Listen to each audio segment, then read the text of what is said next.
desde a Revolução Industrial, o trabalho infantil começou a ser condenado. Então, nós não temos uma nova discussão de direito da criança e do adolescente. O que a gente tem, na verdade, é um conjunto de estruturas que fomos criando para fazer a luta pelos direitos de criança e adolescente. Então, por exemplo, na Constituição de 88, o movimento Criança Absoluta tomou conta desse país. Muitos de nós estivemos em todas, junto com o movimento sanitário, fazíamos o movimento de saúde da mulher, 1 milhão de assinaturas, o movimento sanitário, o movimento de criança prioridade absoluta, ou seja, a Constituição foi um marco fundamental na luta pelos direitos de criança e adolescente. Aí temos o ECA, o Estatuto da Criança e Adolescente, única lei brasileira aprovada por unanimidade no então governo Collor, no Congresso Nacional, e a gente pensa que, naquela época, eles não tinham ideia do que eles estavam aprovando, por isso que aprovaram o Estatuto da Criança e Adolescente, né? Eles não tinham ideia que esse negócio de criança, prioridade absoluta, então, a gente estava no marco de vamos fazer, né? E o vamos fazer, eles não tinham ideia. Tanto é que, logo na sequência, na aprovação da lei do SUS, eles vão retirar parte dos conselhos, que aí tem que fazer uma outra lei. Por quê? Porque o ECA veio antes e falou, olha, tem que ter um negócio de conselho, que a sociedade se reúne, decide.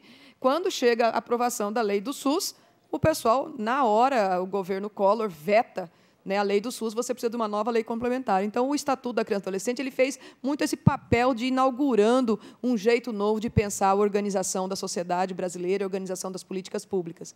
A partir daí, gente, o Brasil tem um conjunto de conselhos de direito da criança do Brasil inteiro, ontem a Malu deu os dados.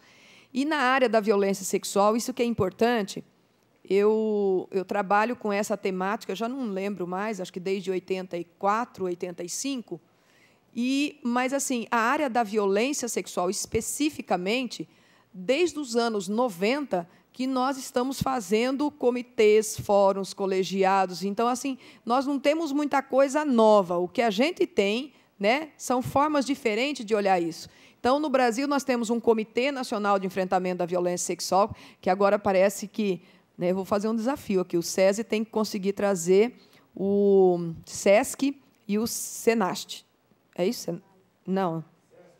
Não, o SESC Senat já está no movimento, gente. O SESC Senat tem um trabalho belíssimo com caminhoneiro no Brasil inteiro, participa dos 18 de maio. Né? Vocês estão do SESC, o da Rural. Senat. Não, gente, é o Senar, né? De aprendizagem rural, né? Que são os 4 S, não é? Então, por exemplo, a gente tem todo o envolvimento do SESC Senat nos pontos de caminhoneiro. Eles já incluíram nas campanhas deles de abordagem aos caminhoneiros a questão da violência sexual. É muito legal, né? A vinda do SESC é fundamental. Eu acho que a gente tem ainda o SESC pela frente e temos o Senar pela frente. Então, assim, a gente precisa ir avançando nisso, e eu penso que o SESC tem um papel fundamental de estar chamando esses outros parceiros. Então, nos estados, está falando agora para a Valéria, lá no Mato Grosso do Sul, o SESC tem que entrar no comitê estadual, né? No Ceará tem que estar no... Ceará também é fórum estadual, né? Não é comitê estadual, fórum, né? Então, assim, cada estado tem comitês estaduais, fóruns. Acabei de vir de Vitória agora, um trabalho super legal do Comitê Estadual de Vitória, um evento belíssimo agora, com mais de 150 pessoas. Ou seja, esses estados todos, e nós temos um comitê nacional. Né? Os municípios têm comissões, os municípios têm núcleos, têm grupos de trabalho, e a gente tem um plano nacional desde 2000. E 2000 a gente começa a desenhar, né, um plano nacional, e a gente vai ter as diretrizes do Plano Nacional desde 2000, planos estaduais, só para vocês terem ideia, tanto Goiás quanto Mato Grosso do Sul. Eu sempre vou falar da região Centro-Oeste, gente, que é a minha região, eu sei falar mais disso, né? Então, Goiás e Mato Grosso do Sul, por exemplo, tem plano estadual de enfrentamento da violência desde 97, 95, nós já tínhamos Mato Grosso do Sul e Goiás. Né? Então, eu quero dizer assim, que nós temos uma caminhada legal de aprendizagem. E é sobre isso, sobre essa aprendizagem, que eu acho importante estar colocando. Pode passar. Cadê a pessoa que passa esse negócio? Tá. Bom, então, se a gente compreende que a exploração sexual é uma problemática, nós, do movimento do enfrentamento da exploração sexual, não trabalhamos com a palavra fenômeno, porque a gente não acredita que a exploração sexual seja fenômeno. exploração sexual é uma problemática criada pelas relações sociais e, como tal, deve ser enfrentado por nós mesmos. Então, essa compreensão, ela muda a forma da gente fazer o movimento de enfrentamento da exploração sexual. Ela não é algo incontrolável, ela não é algo dado pela natureza, ela não é algo dado pelos fenômenos naturais. Eu sei que a sociologia vai trabalhar, teoricamente, com a palavra fenômeno.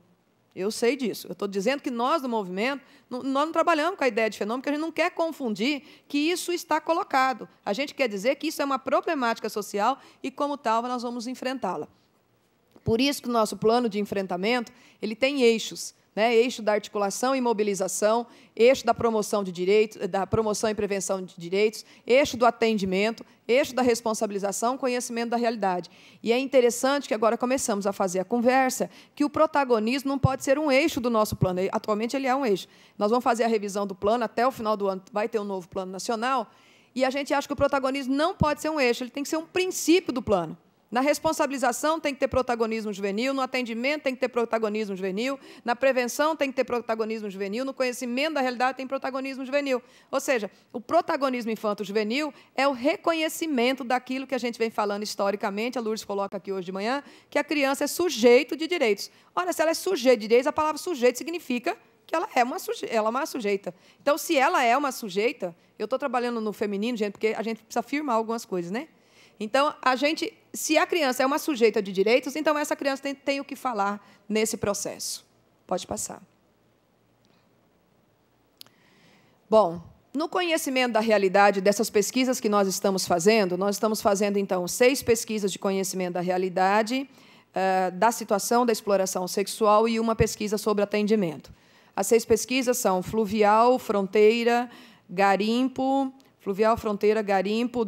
setor sucroalcooleiro, indígena e BR. Né? Essas 6 pesquisas elas vão dando um delineamento de como é que acontece hoje a exploração sexual. Primeiro, não há muita coisa nova. Por exemplo, na pesquisa da BR, eu me lembro que, ao compreender a situação de um tráfico de meninas da região do Pantanal para São Paulo, ao estudar, a gente vai perceber que aquela menina era fruto de uma relação que tinha ocorrido de trabalhadores da rede ferroviária com uma população indígena. Quando a gente vai estudar a BR, a gente vai encontrar, de novo, a mesma situação, da mesma forma descrita. Então, o que é que mudou, afinal de contas? Mudou o nosso olhar sobre a situação da exploração. E, mais do que isso, mudou a nossa atitude. E, quando eu estou dizendo nossa, eu estou dizendo de parte da sociedade, porque a grande parte da sociedade não mudou em absolutamente nada.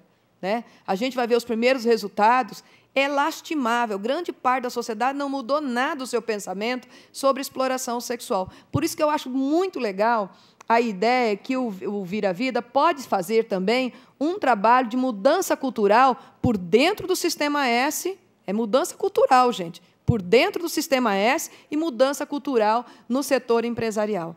Essa mudança cultural ela é fundamental. Então, nós temos velhas crenças e velhas práticas que estão tão arraigadas que não mudaram absolutamente nada, muito embora a gente tenha já 10 anos de campanhas de enfrentamento da exploração sexual.